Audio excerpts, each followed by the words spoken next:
Chapter 5. The Descendants of Adam.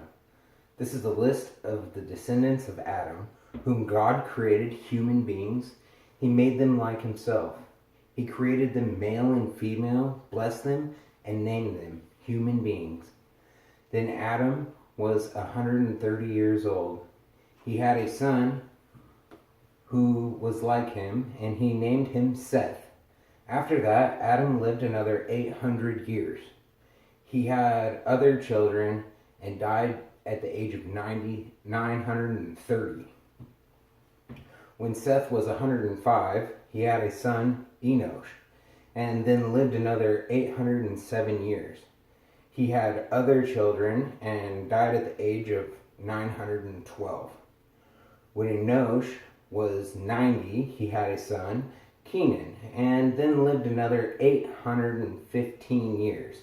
He had other children and died at the age of 905. When Kenan was 70, he had a son, Mahalalel, and then lived around 840 years. He had other children and died at the age of 910.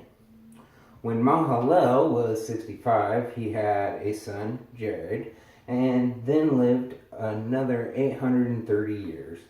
He had other children and died at the age of 895.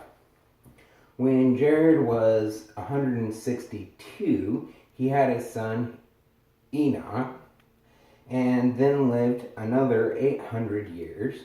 He had other children and died at the age of 962. When Enoch was 65, he had a son, Methuselah. After that, Enoch lived in fellowship with God for 300 years and had other children. He lived to be 365 years old. He spent his life in fellowship with God, and then he disappeared because God took him away. When Methuselah was 187, he had a son, Lamech, and then lived another 782 years. He had other children and died at the age of 969. When Lamech was 182, he had a son and said, "From the very ground on which the Lord put a curse, this child will bring us relief from all our hard work." So he named him Noah. Lamech lived another 595 years. He had other children and died at the age of 777. After Noah was 500 years old, he had 3 sons, Shem, Ham, and Japheth.